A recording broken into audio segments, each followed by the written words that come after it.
지난 한 주간 여러분 삶 속에 평안과 또 주님의 은총이 가득하셨을 믿습니다. 오늘도 여러분이 이곳에 나와서 함께 예배드릴 수 있는 것이 주님의 은혜임을 고백합니다. 여러분 아시는 바와 같이 지난 주간에 지지난주와 지난 주간에 다시금 이태원 클럽으로 인해서 곳곳에 코로나가 다시 확산되고 있는 그런 상황입니다. 여러분들이 각별히 주의하셔서 이런 것에 감염되지 않도록 또 주의를 해주시고 기도해주시고 부탁드리겠습니다.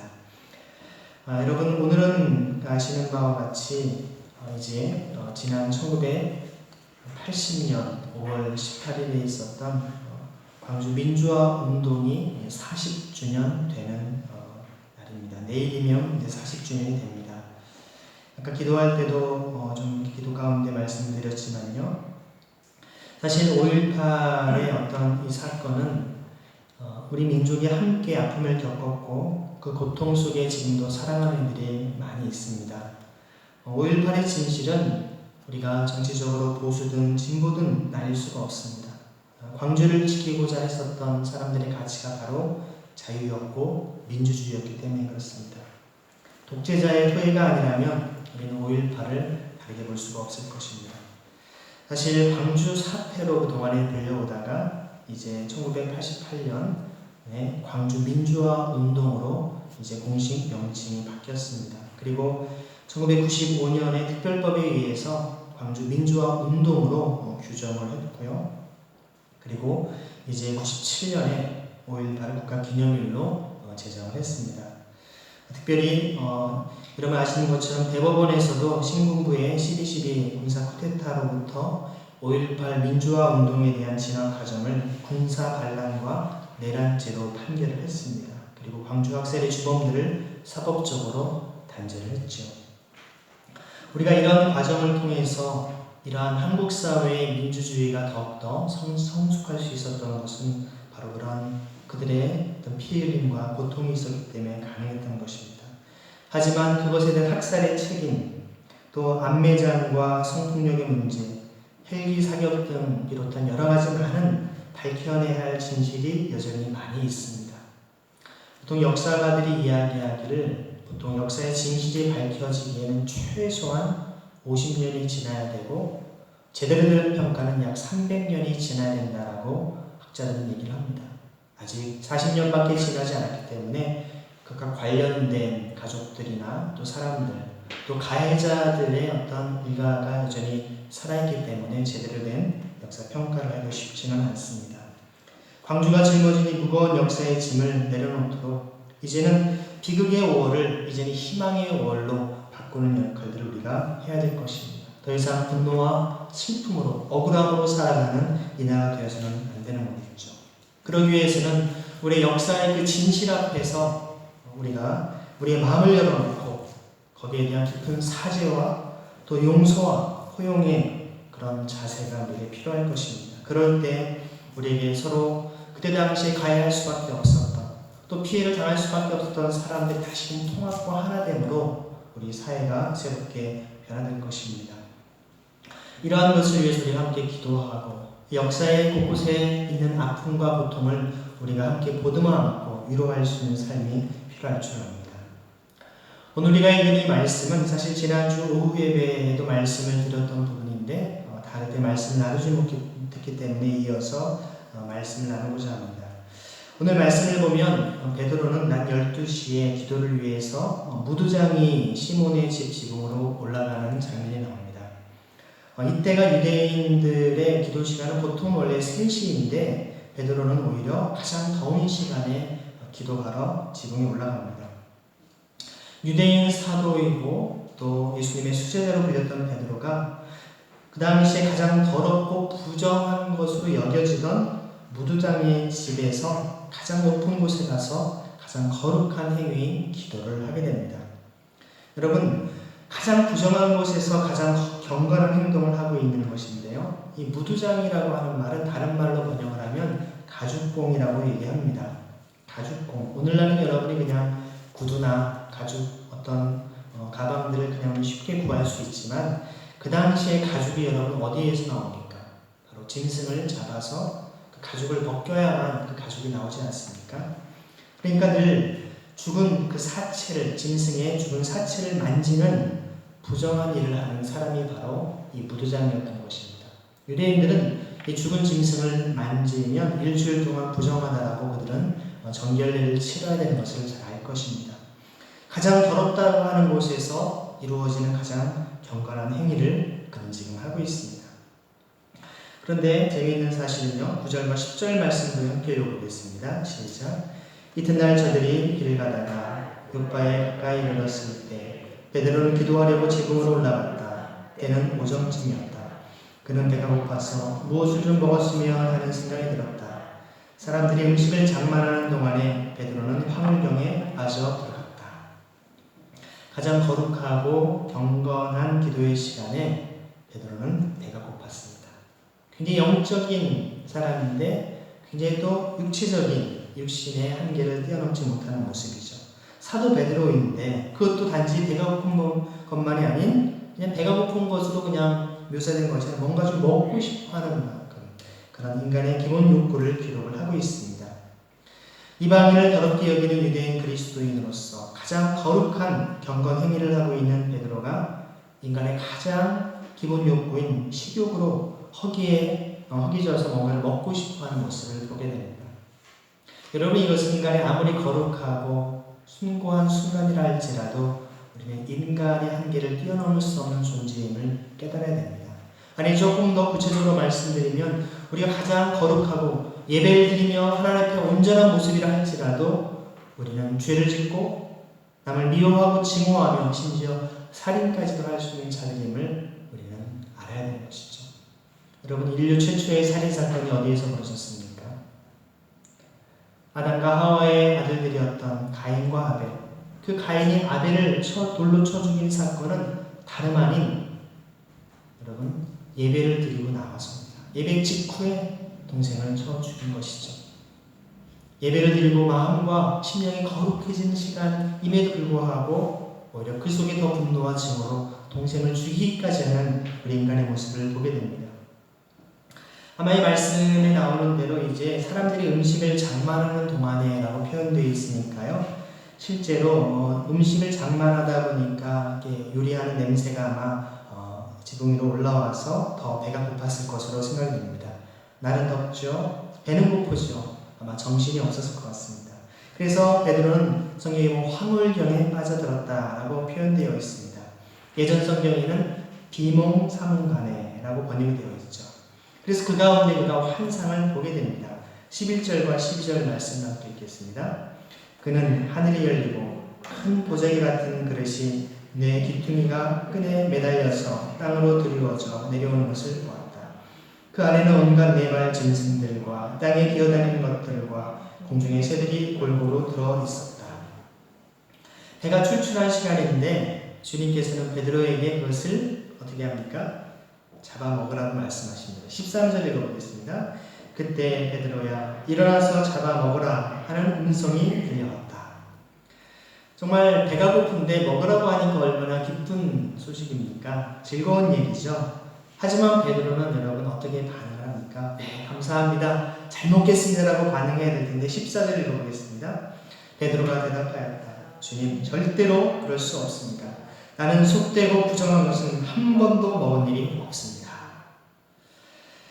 베드로의 본성이 나옵니다. 늘 확신에 찬 베드로. 하지만 그만큼 실수도 후회도 많은 인생을 살았던 사람이 베드로였습니다.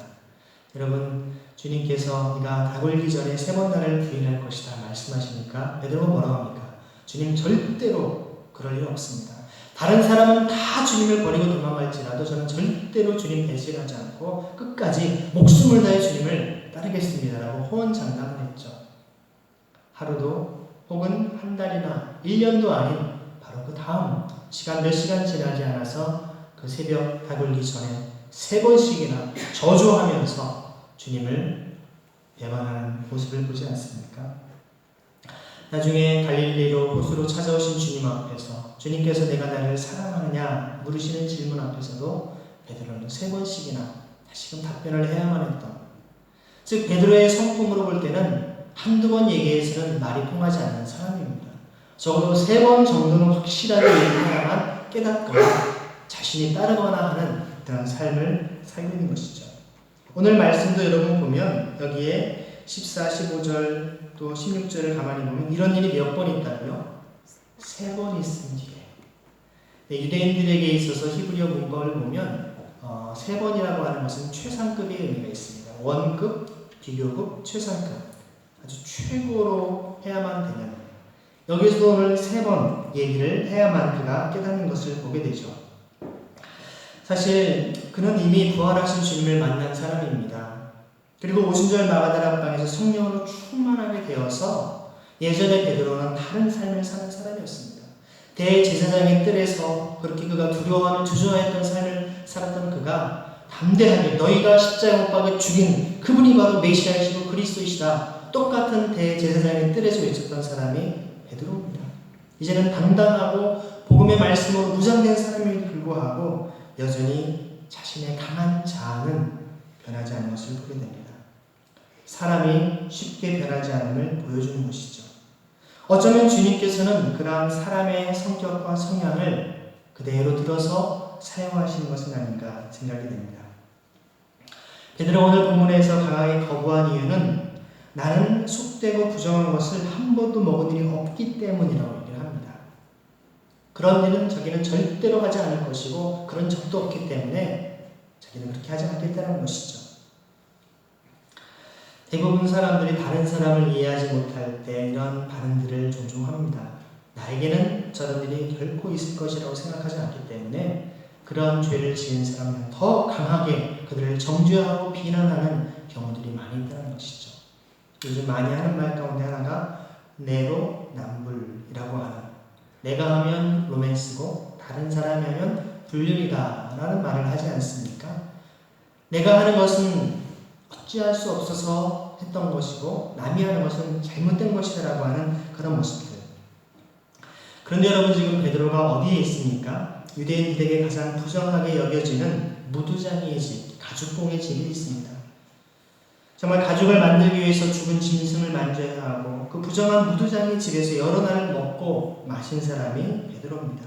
아니, 그런 상황에서 부정한 것으로 여겨진 그 사실 상황에서 이제 아무리 배가 고파도 그것을 자기는 먹을 수 없다라고 오히려 큰 소리 치며 얘기하고 있는 베드로의 모습을 보게 됩니다.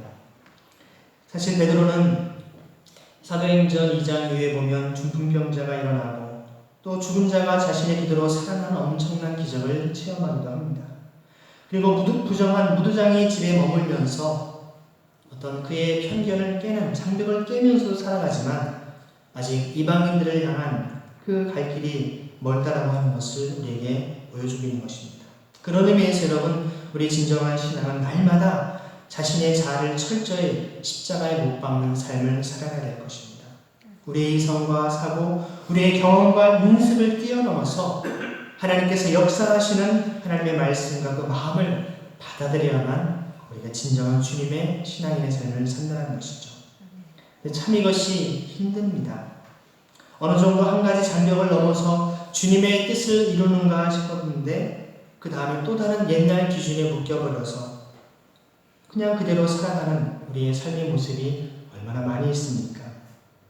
그런데 우리가 그런 정도가 아니라 그 당시 유대인과 이방인들 간의 어떤 장벽은 훨씬 더 두텁고 높았던 것입니다. 바로 그 장벽과 경계를 무너뜨리기 위해서 주님이 이 땅에 오시지 않았습니까? 하나님과 인간 사이에 죄로만의 단절된 관계를 허물기 위해서 오신 예수님. 주님께서는 그 십자가의 보혈과 사랑으로 우리가 또 이웃과의 관계 속에 있는 모든 장벽과 그 담들을 허물기를 원하는 것입니다. 시대마다, 정말 나라마다 인종, 또 신분, 또 빈부와 권력, 학력이나 사회적 지위 등으로 편견과 차별을 일삼아 오고 있는 것이 우리의 삶입니다. 하지만 하나님께서는 하나님의 형상대로 지음받은 모든 인간이 어떠한 차별도 어떠한 무시도 당하지 않고 하나님의 존귀한 존재로 그대로 존중받고 인격적 대우를 받기를 원하십니다. 여러분의 삶을 통해 여러분 이웃들에게 그러한 인간다운 존경과 존중을 실천하는 삶을 살기를 원합니다.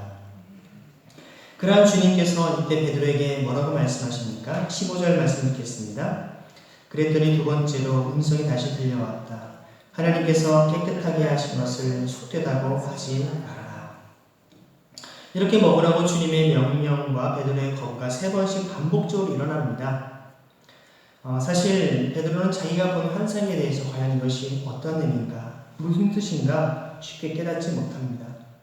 정말 하나님께서 깨끗하다고 하시면 깨끗한 것이고, 하나님이 깨끗하게 하신 것을 사람이 더럽게 할 수 없다라고 하는 것을 이야기하죠.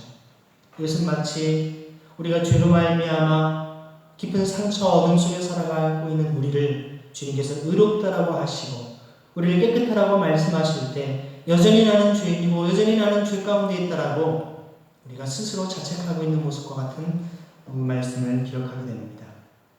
중요한 것은 사실 우리의 삶의 기준이 내가 아니라 하나님이심을 말씀합니다. 여기서 먹느냐 마느냐보다 더 중요한 것은 하나님의 말씀에 내가 순종하느냐 순종하지 않느냐인 것이죠. 여러분, 하나님께서는 우리의 삶을 통해 깨끗하고 더러운 것, 거룩하고 부정한 것에 대한 이러한 베드로처럼 가지고 있는 고정관념과 전통과 관습을 깨뜨리기를 원하십니다. 전통은 중요한 건데 왜 깨뜨리나? 아닙니다. 그것이 오히려 많은 사람들을 더 차별하고 학대하고 억압하는 기제로 작용할 수 있기 때문에 그러한 것이죠. 그것이 신앙적인 것이든 문화적인 것이든 어떠한 사회적인 것이든 우리 가운데 다른 사람들을 억압하고 그들을 고통으로 내모는 경우들이 많다는 것입니다. 하나님의 말씀은 정말 결코 인간의 차별과 편견, 인식과 경계에 얽매일 수 없음을 보여주시기 위해서 그것을 깨기를 원하십니다.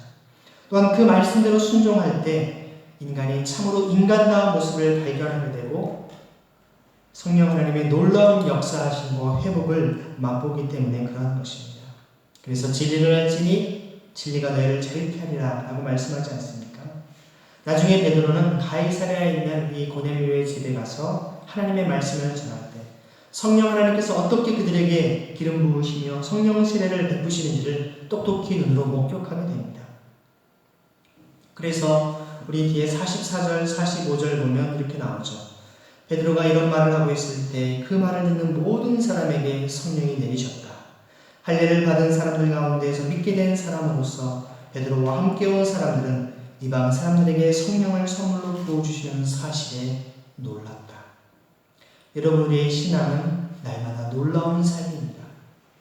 내가 생각했던 그 생각, 이성, 판단을 넘어서서 역사하신 하나님의 놀라운 일 앞에 우리는 자신의 생각을 내려놓고 자신의 가치 판단을 새롭게 하는 놀라운 변화가 날마다 이루어져야 되는 것이죠. 이 일로 인해서 사실 이방인의 구원 문제를 이해하는 데 있어서 거듭 성경이 제기해주는 근본 문제는 바로 이 점이 될 것임을 암시해 줍니다. 유대인들이 가지고 있는 관습과 고정관념, 전통이 이방인의 구원을 이해하는 데 있어서 얼마나 걸림돌이 되고 있는가를 보여주고 있죠. 그래서 하나님께서는 이 문제를 베드로를 통해서 해결해 주십니다. 그래서 유대인 정통 사도 베드로가 그것을 경험하게 하심으로써 놀랍게도 나중에 11장과 15장으로 가면 베드로가 이방인에게 복음을 전하는 일에 있어서 결정적인 역할을, 중재 역할을 하게 됩니다.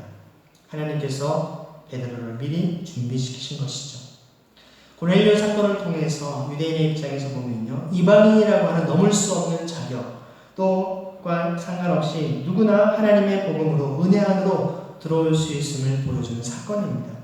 단순한 이방인이 아닙니다. 고넬료는요, 유대민족을 점령하고 지배하면서 주둔하는 군대의 지휘관입니다.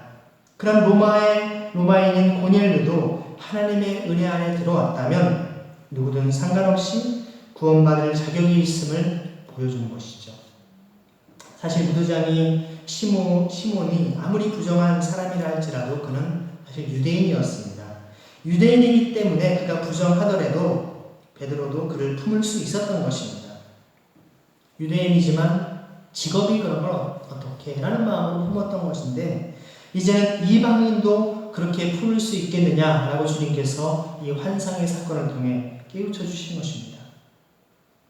우리는 자신이 이방인이니까 쉽게 생각할 수 있지만 유대인들의 입장에서는 이방인도 믿었어? 아니, 이방인에게도 성령이 내린단 말이야? 하면서 깜짝 놀랄 일이고 이전에는 생각지도 못한 일이라는 것입니다. 그러한 이방인도 너희가 품을 수 있겠느냐라고 하나님께서 물으시는 것이죠. 여러분, 오늘날 우리가 이렇게 누구나 다 같이 예배를 드리고 있죠. 하지만 우리나라도 불과 100년 전에는 여러분 누구나 함께 이렇게 하나님을 예배하거나 또 함께 모일 수 있는 그런 나라가 아니었습니다. 합정동에 위치한 외국인 선교사 묘원이 있습니다. 묘지가 있습니다. 양화진에 묻혀있는 분들 가운데 세뮤얼 누어라고 하는 선교사님이 있습니다. 이분은 1892년 32살의 나이로 조선 땅을 밟은 선교사님입니다. 현재는 소봉동에 있는 롯데호텔 자리인데요. 그 곤당골이라는 그 지명에 곤당골 교회를 그분이 세웠습니다. 그 당시 세문안교회에 이어서 두 번째 교회였습니다. 그 교회에서 예수학당을 열었는데요. 거기 조선 사람들을 위한 교육에도 많은 힘을 기울였습니다. 이 예수학당 학생들 가운데 봉주리라고 불리는 학생이 있었습니다. 그 학생은 사실 백정 박씨의 아들이었습니다.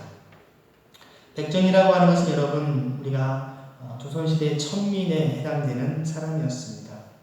그 당시 조선사회에서 인간다운 취급을 받지 못했던 백정에게는 사실 이름이 없었습니다. 그저 성만 있었죠. 그러던 어느 날 봉주리로부터 아버지가 장질부사라고 하는 장티푸스에 걸려서 죽게 되었다는 소식을 무어 선교사가 접하게 됩니다. 그래서 백정인 박씨를 문병을 하죠.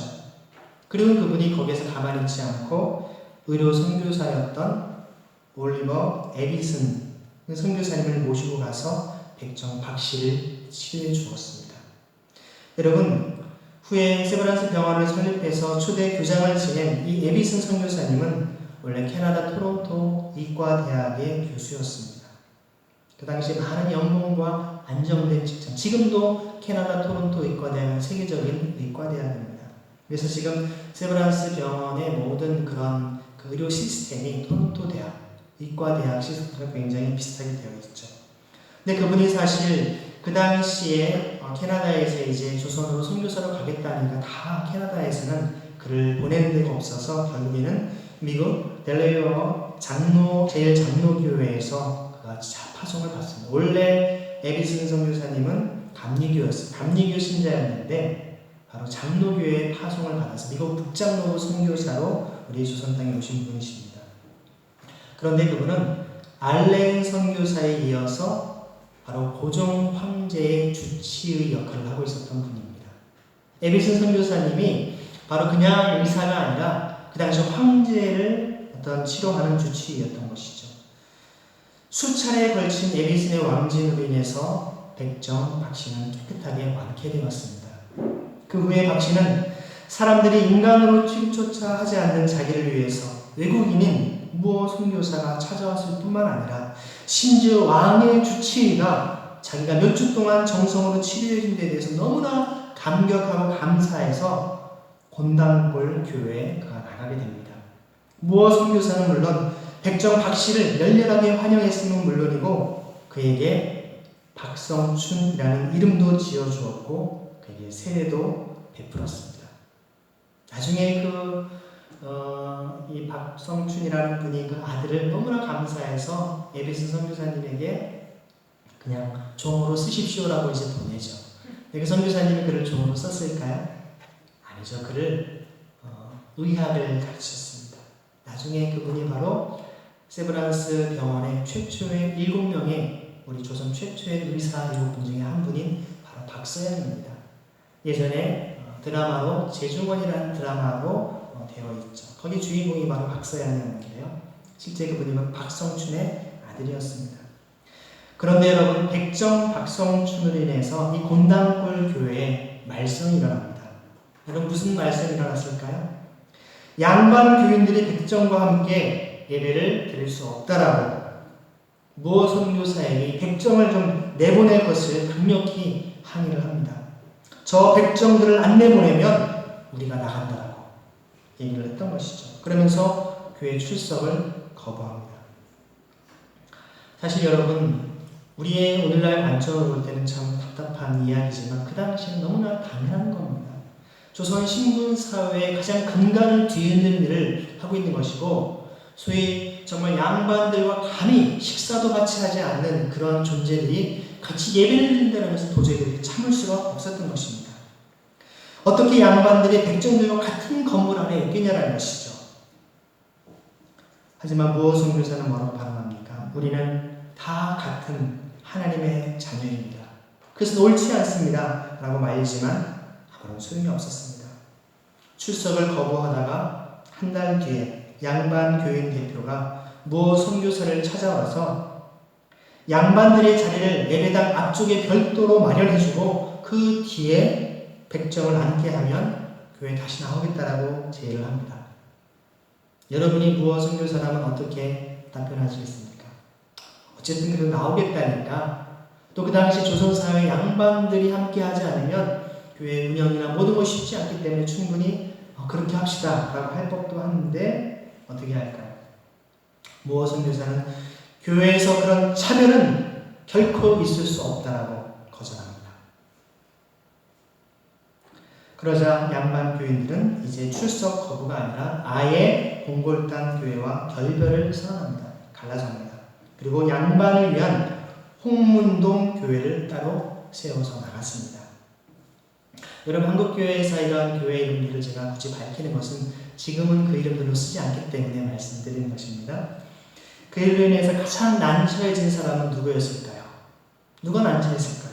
바로 백정 박씨, 박성춘이었습니다. 자기로 인해서 교회가 분열이 됐고 대부분의 교인들이, 그것도 양반들이 다 나갔기 때문에 얼마나 선교사님께 죄송했겠습니까? 그래서 박성춘은 교회의 빈자리를 메우기 위해서 무엇 선교사님의 도움 가운데 자기와 같은 백정들을 전도하기 시작합니다. 백정을 사람 취급해주는 교회가 있습니다. 우리도 사람 취급을 받습니다. 여러분 교회에 나와서 예수 믿으십시오. 열심히 전도했던 것입니다. 서울은 말할 것도 없고요. 수원에 있는 백정들까지 막 전도를 했고, 그 결과 사람들은 양반교회였던 이 공골당 교회를 나중에 백정교회라고 불릴 정도였습니다. 그 후에 공골당 교회에서 갈라져 나간 홍문동 교회 양반 교인들이 그 교회가 잘 됐을까요? 거의 다 무너지게 되면서 결국 자신들이 잘못을 뉘우치고 선교사님에게 찾아와서 회개를 하게 됩니다. 그래서 양반 교회인 홍문동 교회와 백정 교회인 공골당 교회가 합쳐서 당시 홍문석골 교회라고 하는 이름으로 통합하여 새롭게 교회를 세웁니다. 그것이 바로 현재 인사동에 위치한 승동교회의 전신입니다. 승동교회입니다. 승동교회 여러분 들어보셨죠? 그때가 바로 1898년이었습니다. 당시 100여 명의 교인 가운데 백정이 30명이나 되었다는 것입니다. 그 후에 여러분 박성춘은 그 홍문석골 교회의 장로가 됩니다. 그런데 여러분 그 뒤에 고종 황제의 가문인 왕손이었던 이재형이라고 하는 조선 왕조의 그 왕손이었던 그가 그 교회의 장로가 되죠. 그러니까 여러분 백정과 왕족이 예수 그리스도 안에서 한 지체가 되어서 내가 이 반석 위에 내 교회를 세비를 하셨던 바로 그 교회를 이루었던 것입니다. 그래서 오직 모든 인간은 그리스도 안에서 동등한 하나님의 자녀라고 했던 이 무엇 선교사의 용기와 성경에 기초한 믿음 때문에 일어난 것이 아니겠습니까? 여러분 지금 생각하는 우리가 교회에 노숙자분이 온다든지 냄새나고 뭔가 불편한 사람, 그런 차원과는 본질적으로 더 엄청난 격차의 시대였습니다. 그 모든 편견과 차별, 인습을 뛰어넘어서 함께 예배할 수 있었다라고 하는 것은 바로 복음의 능력입니다. 하나님의 말씀의 능력인 것이죠. 어느 누구도 인간 위에 인간이 있을 수 없고 인간 안에 인간이 있을 수 없다라고 하는, 모두가 다 한 형제요 자매임을 말씀하시는 하나님의 말씀에 대한 철저한 순종과 거기에 말씀을 따르는 그리스도인이 있었기 때문에 가능했던 것이죠. 그리고 여러분 박성춘을 포함한 백정들은요, 무엇 선교사의 후원과 지도하에 백정 해방을 위해서 수차례 걸친 조선 정부에 탄원서를 올립니다. 여러분, 옛날에 유생들이 탄원을 옮긴 게 아니라 백정들이 탄원서를 옮겼습니다. 그리고 마침내 조선의 백정들은 해방의 감격을 맛보게 되죠. 백정들이 국민의 자격을 얻어서 국민 한 사람으로 호적에 오를 수 있게 되었을 뿐만 아니라 양반들처럼 갓과 만건을 쓸 수 있게 되었던 것입니다. 법률적으로 차별이 없이 모든 사람들과 동등한 대우를 받게 된 것입니다. 그것은 사실 여러분 120년 전 조선 사회에서는 가히 혁명적인 일입니다. 이 무어 선교사와 그 동역자들이 없었다면 도저히 있을 수 없는 불가능한 일이었습니다. 마르다 헌틀리라고 하는 분이 나중에 자신의 저서 한국 개신교 선교 역사라는 책에서 이 무어 선교사의 백정 해방을 세계를 뒤집어 놓은 사건이라고 부르면서 링컨 대통령이 노예 해방선을 얻은 미국 흑인들의 기쁨은 한국 백정들의 기쁨보다 결코 더 크지 않았다라고 할 정도로 강력하게 표현하고 있는 것을 보게 됩니다. 남녀노소, 빈부, 귀천을 막론하고 모든 사람에게 차별 없는 복음을 전했던 무어 선교사는요, 1906년 잔티푸스에 걸려서 46세의 나이로 목숨을 거두게 됩니다. 그리고 그분이 바로 이 근처인 양화진에 묻히게 된 것입니다. 그가 조선 땅을 밟은 지 겨우 14년 만의 일이었습니다. 14년은 어떻게 보면 짧은 기간이었지만 그 기간 동안에 그리스도 안에서 그가 주님의 마음과 생각을 품고 사람들을 변화시키며 복음을 전했던 한 사람 한 사람들을 통해서 사회의 새로운 부분들이 변화되고 놀라운 하나님의 역사가 이 땅에 이루어진 것이죠. 백정을 인간으로 취급하며 그를 변화시켰던 사람이었던 것입니다. 그런데 그것은 당시 백정들의 세계에만 국한된 변화가 아니었습니다. 아까도 말씀드린 것처럼 봉주리라고 하는 이름으로 불렸던 백정 박성춘의 아들 역시 박서양이라고 하는 어엿한 이름을 얻게 되었고, 바로 세브란스 의과대학의 전신인 제중원 의학교 1회 졸업생이 되어서 근대식 병원의 첫 번째 7명의 의사 중에 한 사람이 되었습니다. 그리고 10년 동안 모교에서 설립자인 에비슨 선교사님과 함께 지금의 세브란스 병원의 교수로 재직을 합니다. 여러분, 에비슨 선교사님이 1대 교장이 된다면 2대 교장은 바로 오봉선이라고 하는 한국분에게 교장을 넘깁니다. 우리 한국교회 초기에 오신 선교사님들은 굉장히 탁월하고 정말 귀한 선교사적인 사명을 감당한 분들이셨는데요. 이 아까 얘기했던 박사영이라는 분은 교수를 잘 재직하고 있다가 이 민족의 어려운 시기에 만주로 넘어가서 독립운동을 하기도 합니다. 인간이 아닌 백정의 자식 역시 인간일 수 없었는데 인간이 아닌 백정의 아들이 사회의 지도자가 되고 귀한 민족의 구국운동에 앞장섰던 것입니다. 따라서 이런 무어 선교사에 의해서 백정 해방이 그 당시 조선 사회와 조선 사람들의 의식에서 얼마나